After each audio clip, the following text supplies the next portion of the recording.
خان صاحب کس بنیاد پر تحریک چلانے کی بات کر رہے ہیں؟ انہیں ایسی کون سی امید دکھائی دے رہی ہے؟ رسول بخش رئی صاحب، کیا خان صاحب اس بات پر قائل ہو چکے ہیں کہ عوامی دباؤ سیاسی پیش رفت کے لیے مجبور کرنے کا سب سے مؤثر ذریعہ ہے؟ دیکھیں، جو حالات ہمارے ہیں اس میں سیاست ایسے ہی ہوتی ہے، اور حزب اختلاف کی سیاست حکومتی سیاسی اتحاد سے ہمیشہ مختلف ہوتی ہے۔ کہ اس وقت میں سمجھتا ہوں کہ تحریک انصاف میں جو آپ اختلافات دیکھ رہے ہیں یہ بھی ایک سیاست کا رنگ ہے، اور حزب اختلاف میں ایسا ہوتا ہے جب وہ زیر عتاب ہوتی ہے۔ تحریک انصاف کی چل رہی ہے، یہ وہ تحریک نہیں ہے، یا اس نہج پہ نہیں پہنچی، اس سطح پہ نہیں پہنچی کہ حکومت تبدیل ہو سکے، عوام بالکل حکومت کو مفلوج کر دیں، ریاست کے ساتھ تصادم ہو جائے، وہ صورتحال نہیں پہنچی۔ لیکن یہ کہنا کہ پارٹی سو رہی ہے اور کچھ نہیں ہو رہا، یہ غلط ہوگا۔ لیکن اس تحریک سے کوئی فائدہ ہو رہا ہے پارٹی کو؟ اور اگر سڑکوں پر نکلنے کی بات کر رہے ہیں خان صاحب، تو آپ کو لگتا ہے اس سے پارٹی کے حق میں کچھ معاملات ہو جائیں گے؟ دیکھیں، تحریک کا مطلب یہ نہیں ہوتا کہ آپ کل نکلیں اور 4 دن 5 دن 7 دن کے بعد آپ دیکھیں کہ ملک کے اندر تبدیلی آ گئی ہے۔ یہ تحریک کافی عرصے سے چل رہی ہے، اور اس تحریک نے بڑے بڑے اہداف حاصل کیے ہیں کہ 2 سیاسی جماعتوں کو پیچھے چھوڑ دیا ہے، جن کی حیثیت میں نہیں سمجھتا کہ وہ ہے جو کسی زمانے میں تھی۔ ان کے جو بڑے بڑے رہنما ہیں، بہت مانے پہچانے، ان کی حیثیت وہ نہیں رہی جو ماضی میں تھی، میں اتنا کہہ سکتا ہوں۔ آخر یہ تاریخی کامیابی ہے۔ اور انتخابات کے بارے میں جو لوگ کہتے ہیں، ہم تو ظاہر ہے کہ بات نہیں کر سکتے، لیکن جو باتیں لوگ کرتے ہیں انتخابات کے بارے میں اس کو سامنے رکھیں تو تحریک تو کافی کچھ حاصل کر چکی تھی۔ اب اگر اس سے آپ یہ کوئی تحریک انصاف کے لوگ یا ان کے مخالفین یا جو حکومت میں بیٹھے ہوئے ہیں یا ان کے حمایتی ہر جگہ کے اوپر ہیں، اگر وہ یہ سوچتے ہیں کہ کل وہ نکلیں گے اور ملک میں حکومت کا دھڑن تختہ ہو جائے گا، ایسا کبھی نہیں ہوگا۔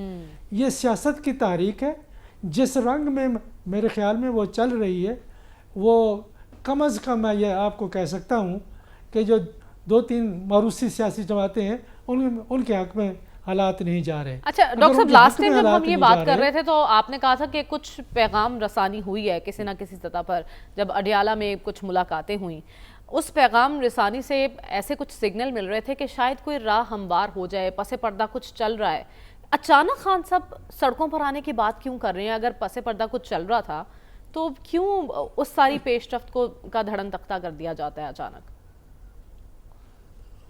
میرا خیال ہے کہ آپ یہ دیکھیں کہ آپ یہ نہیں سمجھتے کہ جب تک کہ بات چیت کسی سطح پہ نہ پہنچے اور نتیجے کے قریب نہ ہو، یا کوئی ایسا سمجھوتا نہ ہو جائے کہ ٹھیک ہے ہم بات چیت کر رہے ہیں، تو کوئی بھی سیاسی جماعت اپنے آپشنز ختم نہیں کر سکتی، اور تحریک انصاف نے وہ آپشن ختم نہیں کی۔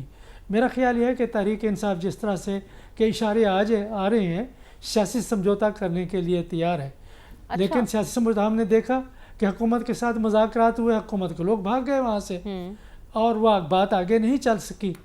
تو اسی لیے وہ کہتے ہیں کہ اگر آپ کے پاس اختیارات ہی نہیں ہیں بات چیت کرنے کے، تو جن کے پاس اختیارات ہیں ہم ان کے ساتھ کیوں نہ بات نہ کریں۔ میرا خیال یہ ہے کہ بات چیت ہو رہی ہے۔ اور آگے اس کو بات چیت کہا جائے گا یا ڈیل کہا جائے گا؟ کیونکہ علیمہ خان صاحبہ کی جو گفتگو تھی اس سے تاثر تو ایسا ہی آیا، وہ گیو اینڈ ٹیک کی بات کر رہی تھی۔ دیکھیں، ڈیل بھی ایک سمجھوتا ہوتا ہے، لیکن ڈیل کا جس طریقے سے عام مفہوم لیا جاتا ہے کہ آپ نے بالکل سرنڈر کر دیا ہے اور ڈیل ہو گئی، یہ باہمی افہام و تفہیم سے ہوگا۔ اور یہ جو کچھ لو اور کچھ دو کی بات علیمہ خان صاحبہ نے کی ہیں، وہ بالکل درست ہے۔ سیاست میں ایسا ہوتا ہے، اور سلمان غنی صاحب تو ہمیشہ یہی کہتے رہتے ہیں کہ بات چیت ہوگی، اور بات چیت ہو رہی ہے، کہ کہاں تک پہنچی ہے، کب اس کا کوئی نتیجہ نکلے گا۔ ایک بات میرے ذہن میں آتی ہے کہ کچھ چیزیں ہم سمجھ لیں کہ یہ نہیں ہوں گی۔ ایک بات کہ فوری طور پر شاید تحریک انصاف اقتدار میں نہ آئے۔ دوسری بات کہ انتخابات کو کالا دم قرار دے کے نئے انتخابات کرائے جائیں، یہ بھی نہیں ہوگا۔ تو کیا ممکن ہو سکتا ہے موجودہ حالات میں؟ جو چیزیں ممکن ہو سکتی ہیں وہ اصلاحات ہیں انتخابات کی، وہ ہے الیکشن کمیشن آف پاکستان کی تشکیل نو، وہ ہے عدلیہ کے بارے میں، وہ ہے 26 آئینی ترمیم کے بارے میں جو میرے نزدیک آئین کا حلیہ بگاڑ چکی ہے، وہ ہو سکتی ہے جو تحریک انصاف کے لوگ قید کے اندر ہیں، مقدمات ہیں، اور یہ ہو سکتی ہے کہ آئندہ کے لیے تحریک انصاف کے رہنماؤں کا اور پارٹی کا اسٹیبلشمنٹ کی طرف رویہ کیا ہوگا، اور موجودہ جو سیاسی جماعتیں اور اتحاد ہیں ان کے ساتھ وہ کس طریقے سے مل کے کام کریں گے۔ یہ خد و خال ہو سکتے ہیں، لیکن میں نہیں سمجھتا کہ تحریک انصاف کو آپ بحیرہ عرب میں پھینک دیں گے، یا یہ ہے کہ یہ تحریک انصاف حکومت کو جا کے کہیں دفن کرائے گی، ایسا نہیں ہو سکتا۔ ٹھیک ہے، لیکن جو ٹویٹ سامنے آیا اس میں 26ویں آئینی ترمیم کا بھی ذکر تھا کہ مجھے اس پر بھی چپ رہنے کا کہا گیا، لیکن میں 1 منٹ بھی خاموش نہیں رہوں گا۔ رسول بخش رئی صاحب، مودی کے ان جارحانہ بیانات سے کیا لگتا ہے آپ کو کہ وہ دوبارہ کوئی ایسی حماقت کر سکتا ہے؟ دیکھیں، جب وہ حماقت کرتے ہیں تو آپ کو بتاتے نہیں ہیں اور وہ کر ڈالتے ہیں۔ اس وقت انتخابات وہاں پہ ہو رہے ہیں بہار میں، اور جو کچھ ہندوستان کے ساتھ ہم نے کیا ہے اور جو وہاں محسوس کیا جا رہا ہے سنجیدہ طبقوں میں، اس کا ادراک مودی صاحب کو اور اس کے جو نظریاتی انتہا پسند گروہ ہیں ان سب کو ہے۔ تو عوام میں انہوں نے سیاست کرنی ہے، ایک بیانیہ بنانا ہے، اور وہ بیانیہ کافی عرصے سے تسلسل کے ساتھ جاری ہے، اور اس وقت اس میں زیادہ شدت آ گئی ہے کہ دشمن اندر ہے، مسلمان کو بھی وہ دشمن سمجھتے ہیں اور پاکستان کو بھی دشمن سمجھتے ہیں، اقلیتوں کو بھی وہ برداشت کرنے کے لیے تیار نہیں، جس میں عیسائی ہیں، سکھ ہیں اور دیگر ہیں۔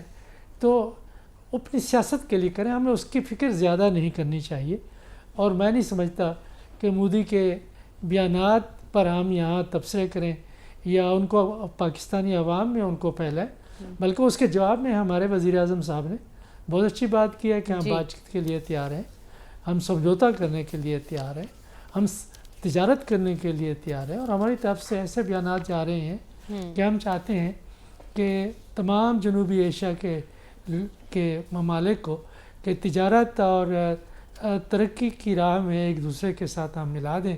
اس کے لیے ہم بہت کلیدی کردار ادا کر سکتے ہیں، مرکزی ایشیا، افغانستان، اور پھر ہمارے مشرق میں جو ممالک اس وقت واقع ہیں۔ تو ہمارا بیانہ ہے، ہمیں اس کی بات کرنی چاہیے۔ جو مودی صاحب کہہ رہے ہیں یہ کافی عرصے سے کہتے چلے آ رہے ہیں، ٹھیک ہے، یہ ان کی پچھلے 30-40 سال بلکہ ساری زندگی کی سیاست کا محور ہے۔ اس سے اگر جب ان کو طاقت ان کے پاس آ گئی ہے تو یہ توقع رکھنا کہ وہ تبدیل ہو جائیں گے، وہ کبھی نہیں ہوں گے۔ ہم نے اس کے مطابق اپنی حکمت عملی اور لائحہ عمل بنانا ہے۔